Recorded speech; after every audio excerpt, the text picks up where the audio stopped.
Êtes-vous prêt? Êtes-vous prête pour une lecture énigme?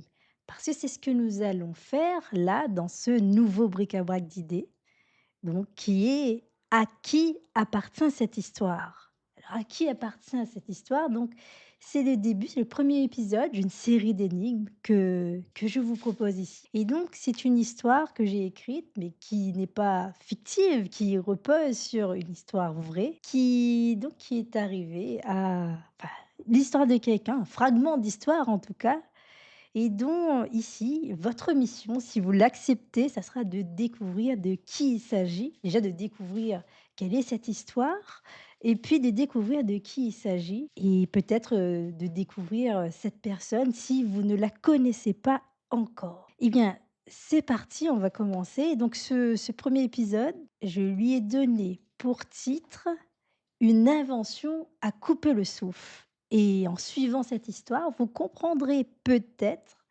pourquoi j'ai choisi ce titre. Donc c'est parti pour la lecture. Il était une fois un professeur d'éducation physique qui, soucieux de l'apprentissage de ses élèves, constate l'empêchement d'un enfant à courir. Cet enfant-là, il le voit. Dès lors, le pédagogue qui est en lui ne s'avoue pas vaincu et il dit à cet enfant un mot de ce goût-là: «Viens, tu vas voir qu'on va pouvoir faire quelque chose.» Il choisit alors de lui préparer quelques exercices, donnant à cet élève, bien qu'asthmatique, une chance, comme à ses autres camarades, de se mettre en situation d'exercer une activité physique. Cet enfant grandit, il devient professeur, puis linguiste, et à son tour se trouve à l'initiative de nouvelles inventions, dont une que j'aimerais ici particulièrement évoquer: la machine à lire. Ingénieuse invention qui consiste à développer l'endurance de ceux qui peinent à lire. Le procédé: alterner des phases d'écoute et des phases de lecture pour progressivement construire une plus grande capacité à lire et faire croître avec elle le goût et l'amour de la lecture. À qui appartient cette histoire? Alors, je ne vous révèle pas tout de suite de qui il s'agit, mais j'ai mis dans la barre de description des ressources qui vont vous permettre donc de découvrir qui il s'agit. Alors bien sûr, vous pouvez, répondre en commentaire, que cela soit avec l'aide ou sans l'aide de ces ressources, de l'histoire de qui il s'agit ici. Et puis si vous connaissiez aussi cette invention qui est, la machine à lire. Alors peut-être dire aussi quelques mots à propos de cette histoire. Cette histoire-là, donc je l'ai découverte en écoutant donc une vidéo de RCJ, où donc la personne dont il s'agit ici avait raconté cette anecdote, et je l'avais trouvée, bah, tellement belle que c'est resté avec moi, et donc en est né cet écrit-là. Et ce que je trouve qu'il y a de particulièrement beau là-dedans aussi, alors déjà, ça me renvoie déjà à plusieurs idées. Mais déjà, ce qui est beau là-dedans, c'est c'est cette idée où justement ce pédagogue-là, il ne s'avoue pas vaincu. C'est-à-dire, il y a des difficultés, dont il est lui pour rien et dont, l'enfant aussi est pour rien. C'est-à-dire, cet enfant, eh bien, il a des conditions physiques, donc il est asthmatique, et je ne sais pas si vous avez déjà eu l'occasion, de voir, certaines personnes justement qui souffrent d'asthme, heu, eh bien, pour courir, en tout cas, peut-être pas tous parce que ça dépend aussi, du niveau, mais voilà, il peut avoir des difficultés, un essoufflement, toutes sortes de choses comme ça, qui fait que quand on voit ça, on peut se dire: «Ben, voilà, on va dispenser cet enfant de faire, du sport». Oui, il aura pas besoin donc de faire ça et ici, cette personne, bah, elle s'est pas enfin le professeur là, le professeur de PS, le professeur d'éducation physique, il s'est pas avoué vaincu. Il a vu la difficulté, mais en même temps, il s'est dit: «Voilà, cet enfant il y a cet enfant-là et il y a les difficultés». C'est-à-dire, il n'a pas cet enfant-là n'a bien qu'il avait peut-être, je ne sais pas si on peut dire une caractéristique, mais en tout cas qui avait ça, il n'était pas que ça et ces pédagogues-là et c'est pour ça que j'ai mis cet enfant-là, il le voit. J'ai pas dit, cet asthmatique, j'ai bien dit cet enfant-là parce qu'il y a oui, oui certes, cet enfant-là est asthmatique, mais il n'est pas qu'asthmatique, il est aussi un enfant. Un enfant, c'est quoi? C'est un être inachevé qui a besoin à la fois inachevé et complet, mais qui a aussi besoin de vivre des expériences pour apprendre, pour grandir, pour se développer, pour croître et d'ailleurs, il y avait ce texte que j'avais lu sur, l'innéisme dans un épisode de Bric-à-brac d'idées de Helvétius qui montre à quel point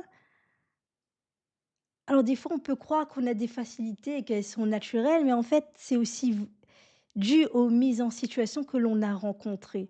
Mise en situation qui peut être liée au hasard, qui peut être liée à l'environnement que l'on rencontre, mais également liée à des volontés aussi, quelque part et donc ici la différence c'est, eh bien, imaginez l'enfant asthmatique, ben lui qui ne rencontre pas de personnes justement qui créent des situations où lui, il va pouvoir à son niveau fournir des efforts, oui, se mettre en situation, se mobiliser pour faire, du sport malgré ses difficultés. Donc rendre accessible quelque chose qui ne l'est pas, oui, quelque chose qui n'est pas, c'est-à-dire il pourra peut-être pas au dès le début courir comme ses camarades, mais il peut faire, quelque chose et progressivement ce petit quelque chose-là peut devenir autre chose et d'ailleurs, alors je l'avais pas retenu en tout cas dans la ra dans en écoutant RCJ, mais j'ai lu dans un article que j'ai mis dans la barre de description qu'apparemment après, j'allais dire son nom, je dirais pas son nom, cet enfant qui a grandi, qui est devenu professeur et qui est devenu linguiste et qui a inventé donc la machine à lire, eh bien, apparemment, par la suite, il est devenu marathonien. Je ne sais pas si vous vous rendez compte, c'est déjà il y avait un point de départ. Le point de départ,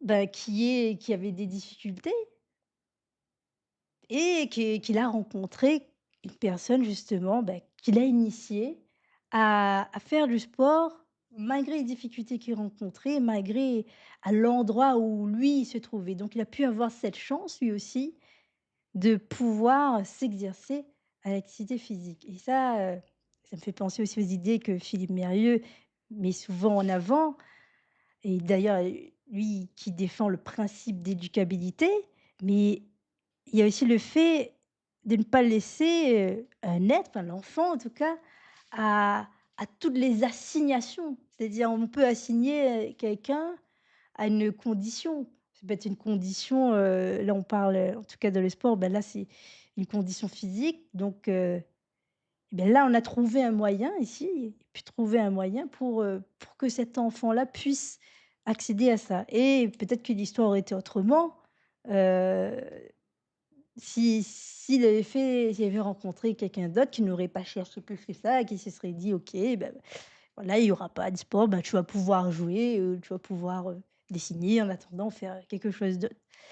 Voilà, donc il y a cette idée-là que j'aime particulièrement, ce pédagogue qui ne s'est pas avoué vaincu et qui a proposé quelque chose à cet enfant-là et puis il y a le fait aussi, ben, lui, quand par la suite il grandit, mais et donc ici j'ai parlé d'une de ses inventions, qui n'est pas la seule parce qu'il a fait d'autres choses, mais j'ai voulu mettre ça en avant puisque ça rejoint cette idée de développer l'endurance et ici, non plus l'endurance dans le sport, mais l'endurance dans la lecture. l'endurance dans la lecture.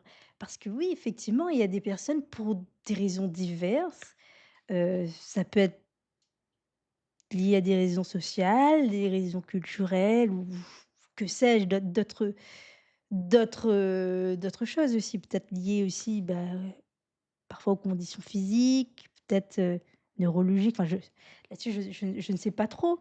Mais on peut avoir des empêchements justement à lire aussi, à lire et donc dans cette machine à lire, on revient à cette idée, bah, de développer cette endurance. C'est-à-dire, heu, par l'intermédiaire d'une machine, ici il me semble que c'est une application, virtuelle et bah, par cet intermédiaire, on mobilise la personne empêchée, donc l'enfant ou même ça peut être un adulte aussi, empêché qui a des difficultés à lire et notamment, par exemple, des difficultés à lire des textes longs, par exemple. Mais c'est là le fait de mettre de mobiliser cette personne-là dans une situation dans laquelle il va pouvoir alterner, donc il va y avoir des phases de lecture et des phases d'écoute. C'est-à-dire qu'au moment où il sera fatigué, eh bien, on va remettre cette, phase d'écoute où il va pouvoir poursuivre cette histoire. Il va pouvoir oui, voilà, il va pouvoir poursuivre cette histoire-là et le temps, bah, déjà de récupérer, mais aussi, bah, de se nourrir aussi, c'est-à-dire, eh bien, là, il profite toujours de la lecture, c'est même si c'est plus lui qui lit, ce sera, la voix donc il entendra, qui va lire pour lui. Donc il va lire pour lui, ce texte-là et qui va le soutenir pour qu'il puisse, justement pour que ça puisse l'encourager de continuer à lire ce texte. C'est-à-dire et ensuite revenir à une phase où c'est lui qui va lire. Donc c'est juste qu'il y a progressivement développé cette endurance et il y a aussi, bah, ce fait, bah, de vivre des situations comme ça où quelqu'un lit pour nous. Parce que là, ça peut être là, c'est la machine à lire, mais ça peut être quelqu'un d'autre, quelqu'un lit pour l'autre et bah, ça crée aussi un lien aussi avec, quelqu'un d'autre qui a des répercussions aussi sur cette activité de la lecture, qui va faire que cette personne va pouvoir développer ce goût et cet amour de la lecture. Tu vois? Qui est essentiel d'ailleurs et d'ailleurs il y avait une phrase vraiment qui l'avait mis alors je vais essayer de la retrouver. Comme ça, donnez-moi un instant. C'est une citation de Anna Bentelila qui dit que l'illettrisme n'est pas être incapable de lire le nom, de déchiffrer le nom d'une rue. L'illettrisme, c'est être incapable de se servir de la lecture et de l'écriture pour vivre socialement et heureusement dans notre société. Et ça, je trouve que de le présenter de cette façon, c'est-à-dire de mobiliser justement l'écriture, ici aussi non, la lecture et aussi l'écriture pour vivre socialement et heureusement dans notre société. Et je trouve qu'on se rend pas c'est en tout cas, je trouve que le lien n'est pas forcément automatique. De se dire, «Grâce à la lecture, je vais pouvoir vivre socialement et heureusement dans la société». Et parce qu'effectivement, il y a des choses, qui vont être automatiques. Donc on ne se rend pas compte des difficultés que peuvent avoir d'autres personnes, par exemple, qui va pas pouvoir déchiffrer les rues. Mais il y a aussi le fait, ben, eh bien de manquer aussi peut-être là je pense à Serge Bamard, de manquer aussi de représentation suffisamment solide qui va nous permettre de faire face aux frustrations de la vie, aux difficultés, mais aussi parce qu'en fait, quand on va avoir, des problématiques à résoudre, il va falloir avoir un retour sur soi et par rapport à ce retour sur soi, ça va être tout ce qu'on a avec nous et la lecture aussi sert à alimenter ça. Ça sert à alimenter aussi, comment nous on va composer, comment on va produire, nos réponses. Comment on va produire nos réponses dans les différents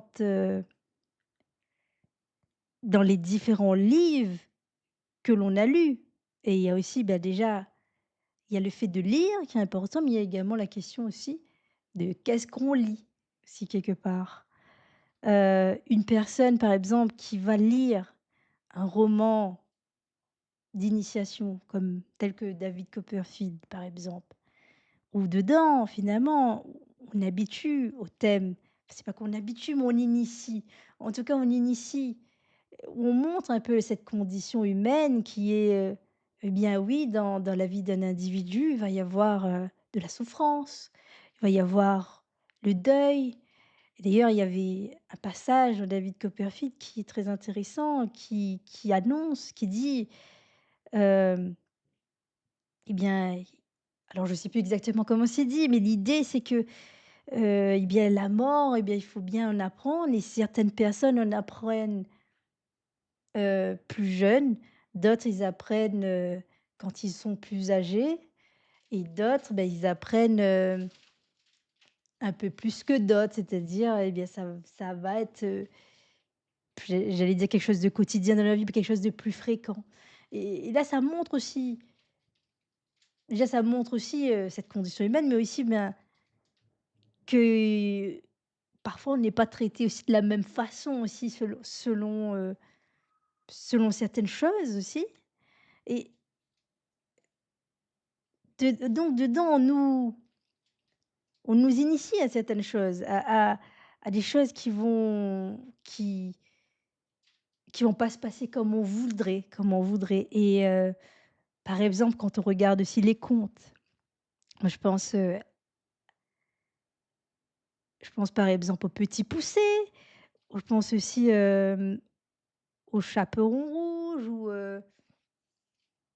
quoi d'autre? Mais il peut y avoir Cendrillon. Souvent, dans les contes, on va voir aussi ça va être l'occasion aussi d'évoquer, le parent dysfonctionnel. C'est-à-dire le parent qui soit va être dans l'abus, ça peut être la belle-mère, Cendrillon, voilà, qui abuse totalement de Cendrillon et puis ça peut être aussi, bah, le parent absent ou défaillant, et bien, par exemple, bah, Cendrillon, bah, son père, il est plus là.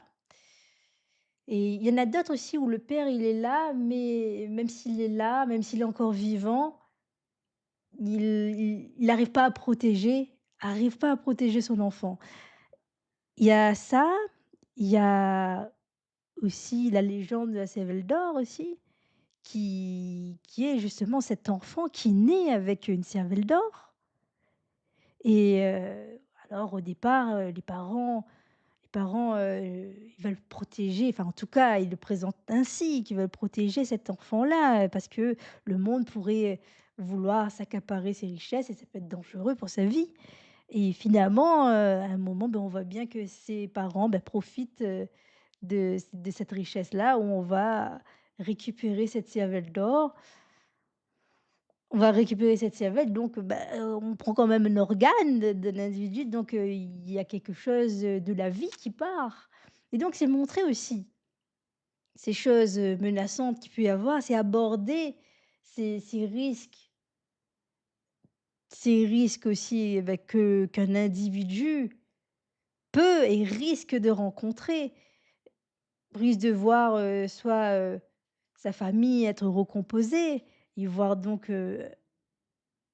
risque de perdre aussi son père ou sa mère, enfin puis je parlais du chaperon rouge. Chaperon rouge, c'est voilà qu'un enfant, veut se rendre donc chez sa mère grand et finalement, elle rencontre le loup et là où elle se croyait protégée, finalement, en rencontrant sa mère grand et beh, c'est quelqu'un d'autre qui se passe, pour, cette figure parentale rassurante et qui voilà, qui vous connaissez l'histoire. Et donc ça, ce sont des éléments qui qui déjà nous initient, nous amènent à dire que, bah, la vie ne va pas être, toujours une partie de plaisir. Il va y avoir des choses qui vont se passer et dont on ne va pas aimer.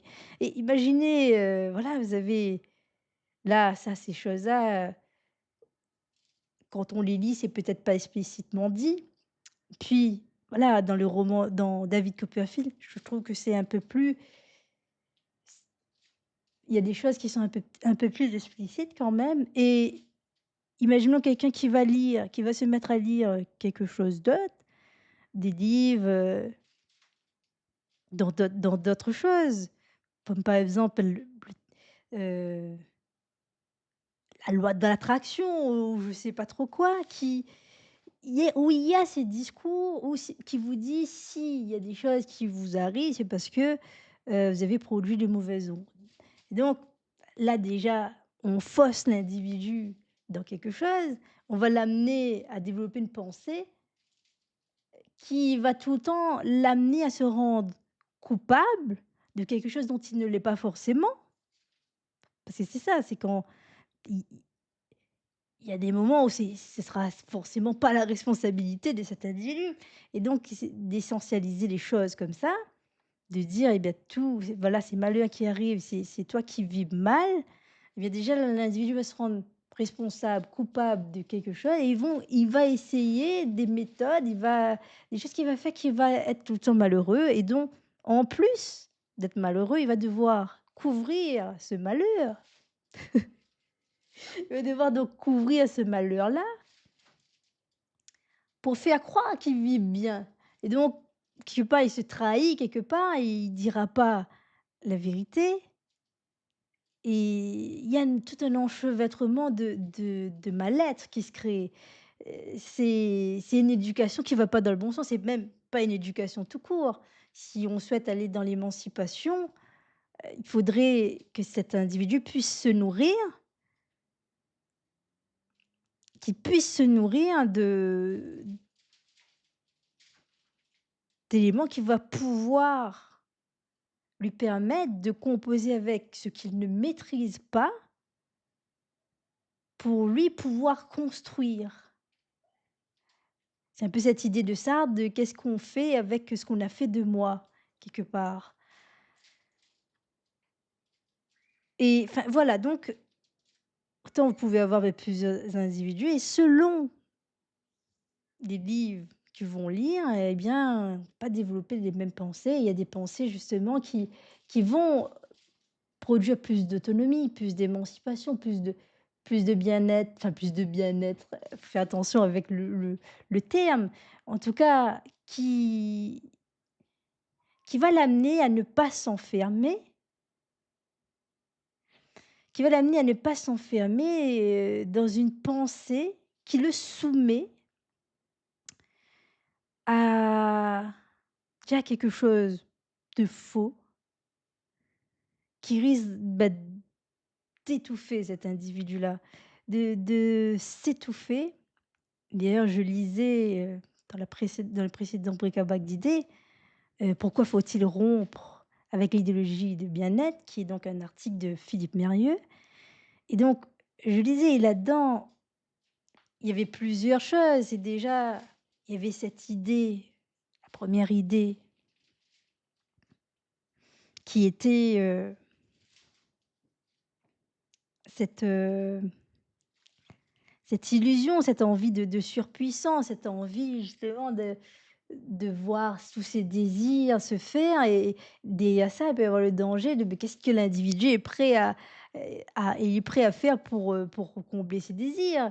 Et est-ce qu'il va s'intéresser aussi aux questions d'éthique et la question pour l'autre aussi, quelque part? Il y a ça d'un côté, mais il y a également, eh bien, le risque de tomber dans l'abolition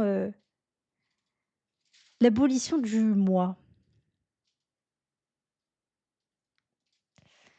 Et l'abolition du moi, ça va être, le fait où l'individu, il va trouver un certain confort à se mettre dans des comportements de soumission vis-à-vis, soit d'un autre individu ou d'une pensée, d'une idée, où ça va l'amener à accepter des choses qu'il n'aurait lui-même pas acceptées et donc bah, finalement à dénigrer, heu, ce à quoi lui, il avait structuré avant et peut-être à être prêt et parfois à aller dans des dérives, à être prêt, et d'ailleurs, j'ai parlé aussi de dérives sectaires à un moment donné où justement des individus qui pourtant, n'avaient pas ces valeurs-là et bien par rapport au groupe auquel ils adhéraient et bien ils sont entrés et alors là c'est dans des choses extrêmes là. Ils sont entrés, enfin ils ont commencé à alors comment ça s'appelle le mot? L'inceste, voilà. Ils ont commencé à pratiquer de l'inceste alors que c'est pas quelque chose dont ils sont d'accord avec ça et c'est quelque chose non seulement ils étaient pas d'accord, mais en plus alors qu'ils n'étaient pas d'accord, alors même qu'ils n'étaient pas d'accord, eh bien ils acceptaient et en plus on prenait ça en disant que, bien ça c'est bien de faire et s'ils arrêtent de le faire, ça va Ça, ça risque d'avoir des problématiques sur eux donc il y a cet enfermement, ce truc et en plus, vous avez à côté l'algorithme qui nous rend pas service, qui nous enferme dans, souvent, bah, les contenus vont se ressembler. Alors que si un individu, il rencontre par exemple des idées comme ça, et beh, c'est important d'être exposé également à d'autres idées. Qu'il y ait une diversité, sinon il va croire, il va dire: «Ben, lui il dit ça, lui il dit ça, donc c'est vrai». Un peu la chambre, à écho, la chambre d'écho. Mais là et lui il dit ça, lui il dit ça, lui il dit ça, c'est vrai. Sauf qu'en fait, il est coincé à un endroit où il entend qu'une seule pensée, où il a besoin finalement lui, bah, pour grandir, pour se développer, d'entendre aussi d'autres sons de cloche, d'entendre, différentes, critiques, mais pas que des critiques aussi, d'autres, peut-être courants, d'autres, choses qui peuvent venir, d'autres pensées qui vont venir, lui faire sortir de ces assignations-là, de cet enfer, de cet enfermement, qu'il entend souvent, qu'il entend, qui est répété et donc il y a ça et d'ailleurs, Frédéric, il, déplorait justement, qu'il y avait pas qu'on ne voyait pas, par exemple, quand on va allez, on va imaginons, on va aller dans une librairie, ben, on va aller à Carrefour ou, Auchan ou je sais pas quoi. Dans les rayons de livres, ce qui est mis en premier, ce n'est pas les idées, qui émancipent. C'est-à-dire on voit pas du Judith Merrieux, on voit pas du Serge Bama, on voit pas je dirai pas de l'autre personne que je ne dirai pas le nom pour pas vous spoiler. Mais et on voit d'autres livres et moi je pense à un livre particulier, ça m'enrage de voir ça notamment, c'est, Lise Bourbeau et 5 blessures de l'âme où, bien ça peut être bien joli de le lire et d'ailleurs j'ai honte de l'avoir lu parce que quand je regarde ce qu'il y a dedans, je me dis: «Mais» en fait, il y a des livres qui sont là pour titiller un petit peu ce petit côté qui donne l'impression de: «Ah! Ah oui ça!» de faire des liens, de faire des choses mais en fait, dedans c'est vraiment un rabougri, un rabougras. C'est vraiment c'est pas c'est des choses dont on peut être content de lire comme ça, où on peut faire un truc comme ça, on peut faire une histoire dans notre tête, mais derrière, il y a rien de libérateur, il y a rien vraiment qui apprend quelque chose, d'intéressant justement. D'ailleurs, elle aussi, bah, elle a été accusée aussi de dérive aussi et enfin donc si jamais vous connaissez ce livre et que vous lisez, bah, je vous invite aussi aller à vous intéresser aussi aux critiques qu'il y a autour, mais également, bah, à vous poser la question, est-ce que, bah, à quel point, ça tient la route, ce qui est dit aussi? Parce qu'il y a des choses, des fois, bah, c'est simple, mais c'est tellement simple que c'est parce que c'est simple et que, bah, que c'est vrai finalement quelque part. Voilà et j'ai donné cet exemple-là, il peut y en avoir, d'autres. Ah bah, vraiment beaucoup d'autres choses. Il y a vraiment beaucoup de vous avez par exemple dans je crois que j'avais vu ici, vous avez père riche, père pauvre aussi qui peuvent créer en fait, finalement une espèce d'idéologie dans l'esprit de l'individu qui amène vraiment à essentialiser, eh bien, voilà, lui il pense comme un pauvre, lui c'est un stupide et lui là-bas il pense comme un riche et donc qui amène finalement à l'individu qui croit à ça, à dénigrer l'autre, heu, disant: «Ben lui, c'est de sa faute s'il est dans cette condition» et finalement là-dedans, dans ces livres, bah, qui amènent des idées grossières finalement, mais ça amène à des individus moins conscients aussi de d'autres phénomènes qui se passent. C'est-à-dire, heu, sera plus enrichi l'individu qui va s'intéresser également, bah, à la sociologie, qui va s'intéresser aussi, eh bien, à ce que dit Bourdieu, par exemple, à d'autres aux sciences économiques et sociales, et à toutes ces choses, qui vont amener l'individu à se nourrir et à voir que, beh, finalement, ce qu'il croit, ce qu'il pense, eh beh, c'est peut-être pas aussi simple qu'il le croit et que ça réinterroge cette éthique qu'on peut avoir. Parce que, derrière les idées simplistes et qui, en plus, voilà, ça peut soulager parce que les choses deviennent plus simples. Donc voilà, on a aussi, moi, j'ai souvent rencontré des individus, alors je dis pas qu'ils sont tous comme ça, hein, mais des commerciaux qui alors, je sais pas d'où viennent leurs formations pour avoir pensé comme ça, hein, mais qui confondent l'empathie avec la manipulation et qui disent, «Eh bien, moi je suis empathique parce que je sais, ce que l'autre personne veut et je fais en sorte qu'elle l'obtienne pour que moi j'obtienne ce qu'elle veut. Non, ce que je veux» et c'est pas du tout la notion d'empathique. À la limite, je comprends que pour manipuler l'autre, on utilise, on mobilise l'empathie cognitive, c'est-à-dire cette capacité à se représenter, ce que l'autre ressent, ce que l'autre, voilà, ce que l'autre peut ressentir, ce que l'autre, quelle émotion il a, de ça. Donc cette capacité-là peut servir, justement cette envie de manipuler, mais il faut pas confondre l'empathie et la manipulation. C'est quand même, voilà, c'est quand même du grand délire. Donc, eh bien, revenons à nos moutons sur donc, cet article. Donc, à qui appartient cette histoire? Une invention à couper le souffle. N'hésitez pas à me donner, à m'envoyer, bah, vos commentaires, vos réponses et puis, bah, je vous dis à très bientôt. À très bientôt pour une nouvelle vidéo. Alors normalement, le prochain live aura lieu samedi à 15 heures, donc samedi 29 et vous retrouverez ici Frédéric demain dès 18 heures, donc vendredi dès 18 heures. Je vous souhaite de poursuivre donc une très bonne journée et je vous dis à très bientôt. C'était notre bric-à-brac d'idées.